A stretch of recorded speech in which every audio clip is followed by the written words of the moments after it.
विमान दुर्घटनाएं, इजरायल का ईरान पर हमला, महंगाई बढ़ाने के तरीके और कागज के नोटों से कंगाल होती जनता। हेलीकॉप्टर दुर्घटनाओं को देखते हुए उत्तराखंड के मुख्यमंत्री पुष्कर सिंह धामी ने 15 जून से ही 4 धाम की यात्रा पर हेलीकॉप्टर की सभी उड़ानों को बंद करा दिया था।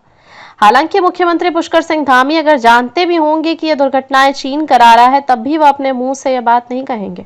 जब भारत के प्रधानमंत्री नरेंद्र मोदी चीन को हर तरह से बर्दाश्त करते हैं और चीन को बचाने के लिए सरेआम झूठ भी बोलते हैं, ना कोई घुसा था, ना किसी ने हमारी पोस्ट पर कब्जा किया है। भारत का बजट जब शोध और अनुसंधान पर 2.46 बिलियन डॉलर है, मतलब पूरा 3 बिलियन डॉलर भी नहीं है, और चीन का शोध और अनुसंधान का बजट 346 बिलियन डॉलर है। तब जब चीन से भारत का बजट 1% भी नहीं है, फिर चीन चाहे मोदी को आंख दिखाए, डराए, धमकाए, सैनिकों की गलवान घाटी जैसी हिंसा में हत्या करे और सैनिकों को बंधक बनाकर ले भी जाए, तब भी मोदी और उनकी सरकार को भीगी बिल्ली की तरह दुबक कर ही रहना पड़ता है। इजरायल ने ईरान पर हमला कर दिया है। इससे कई देशों में लगभग 10% तक कच्चा तेल यानी क्रूड ऑयल के दाम बढ़ गए हैं। इस कारण पेट्रोल, डीजल और घरेलू गैस सिलेंडर के दामों में भी बढ़ोतरी होगी।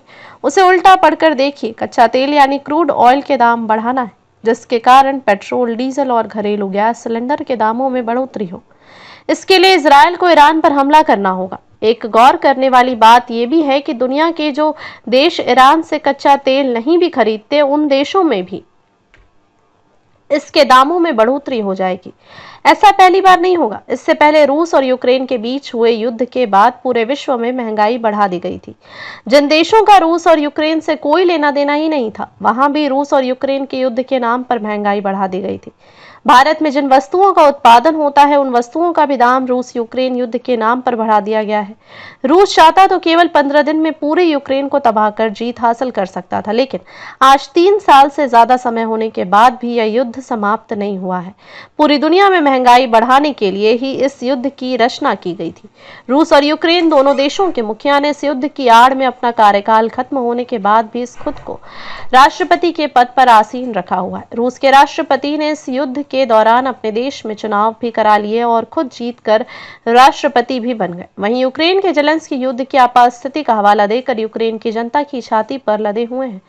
विश्व की जनता जब अंग्रेजों के उन कागज के नोटों से 1882 से मूर्ख बनाती आ रही है, आज भी जिनसे उसे सबसे ज्यादा लगाव है, फिर जब उसे अखबार, न्यूज चैनल और सरकार सहित तमाम मीडिया सच्चाई बताती ही नहीं, तब उसे कैसे पता चलेगा कि अगर केवल धातु के सिक्के ही मुद्रा के रूप में उपयोग हो रहे होते, तो आज जिस व्यक्ति के पास मात्र 10,000 रुपए हैं, उसके पास 20 लाख रुपए होते, और जिस व्यक्ति के पास 1 लाख रुपए हैं, उसके पास 2 करोड़ रुपए होते।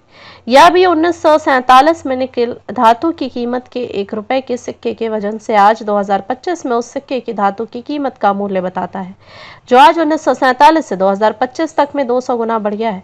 जबकि कागज के नोटों से भारत सहित विश्व की जनता दिन पर दिन कंगाल होती जा रही है। भारत में अंग्रेजों के कानूनों से बंधी व्यवस्था भारतीय स्वतंत्रता अधिनियम 1947 के अंतर्गत बनी भारतीय रिजर्व बैंक भारत की जनता को कागजों के नोटों से बेवकूफ बना रही है। इसी तरह विश्व के सभी देशों में कागज के नोटों से अंग्रेज विश्व की जनता को बेवकूफ बनाकर बर्बाद कर रहे हैं। ऐसा इतिहास के जानकार सूत्र बता रहे हैं। खबर को शेयर फॉरवर्ड कर पूरे विश्व में पहुंचाकर विश्व गुरु भारत में सहयोगी बनकर बिना वर्दी के सैनिकों की तरह आप भी अपना कर्तव्य निभाइए। देश और दुनिया की ताजा और विशेष खबरों के लिए देखते रहिए सैनिक गर्जना न्यूज चैनल। नमस्कार।